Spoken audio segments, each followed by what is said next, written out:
tarot reading. This is sa Bisaya, okay?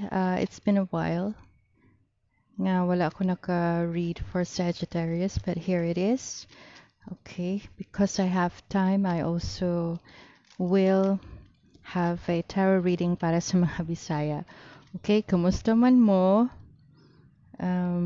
Salamat sa pag view sa akong channel and this tarot reading.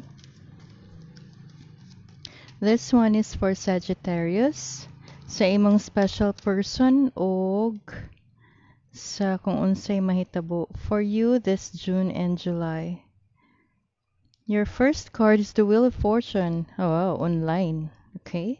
Oh, may nakakita sa inyong online, social media, love relationship, Facebook, Instagram. Wow. Wheel of Fortune for Sagittarius, first card.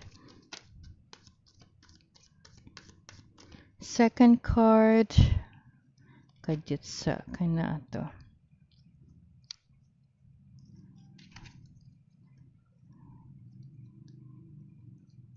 Okay. It did not flip. Okay. Wheel of Fortune. Okay. Kung na may mga pangutana, ang Wheel of Fortune is usually yes. Okay? Especially if it's an individual card. Okay? Followed by the Strength card. Okay?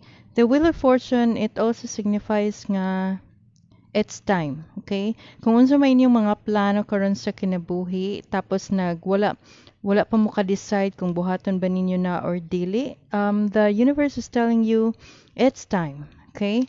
Well, it takes so much strength to move on or to do kung unsa may inyong mga plano. Syempre, dili na sa yun because you have the Strength card. This is a major arcana. Okay, dili sa yun kung bago man ni siya nga path or kung bago man ni siya nga mga plano sa inyong kinabuhi. Of course, dili ni sa yun, but you would have to move forward to kuan kanang buhaton ninyo na because it is time. You have the Strength card, you have all the strength na master na nimo ang imong kaugalingon, and yes, it is time to show yourself kung gusto man ka mga apply o kung gusto ka nga i-showcase ang imong talent, it's time. Okay?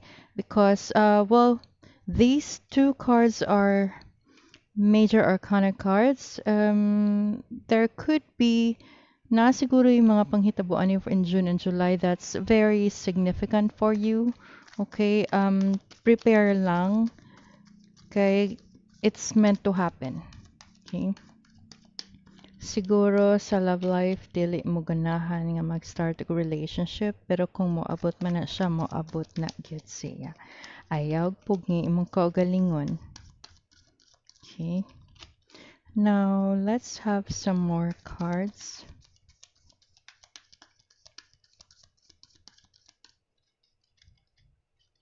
The universe is asking me to pick. You have the Chariot. This is an online relationship. Past person could be na siguro'y presence or energy of a past person here because you also have the Six of Cups. Well, for some of you nga gamis pa sa inyong mga ex, na-miss mo sa inyong ex, o ikaw ganahan ka mo reach out sa imong ex because you have the Chariot. For those of you who are in a relationship, it's a good place to be in. This is a good relationship for you. Katong mga wala gyud nagbulag ha. Okay, so maayo ang dagan for June and July, especially this June. Yeah, happy memories here. A good relationship for you. Okay. Yeah. Tanaw sa nako ha. This is a steady relationship. May lagi. Swerte ha. Swerte kaayo.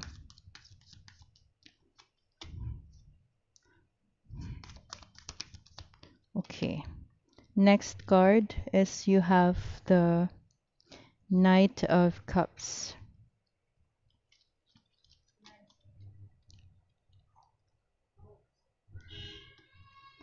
Kadiyot lang sa ha.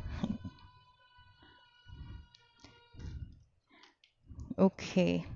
Now, the Knight of Cups here, someone is uh, would like to offer you a cup of love. Okay? Padulong pa ni siya. For those of you who are single, na interesado sa inyo. And I think mo-approach na siya sa inyo.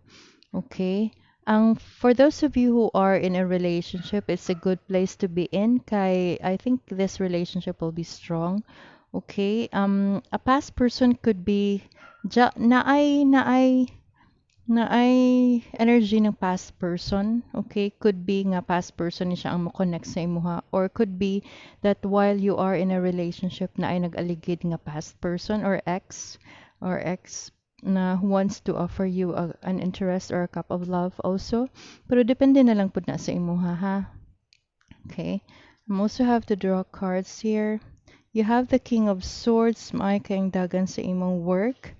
Mas maayo kung ikaw lang ang magtrabaho sa imong alone kay makahimo hinon ka sa imong mga trabahoon. Okay? You have the Eight of Pentacles.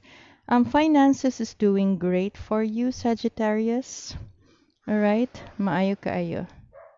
And you have the Ace of Cups. Na interesado sa imuha nagka-crush. Okay?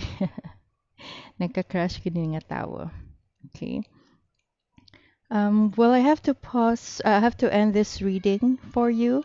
This is what I have for you, Sagittarius. Thank you so much for joining me, and I'll see you very soon. Bye.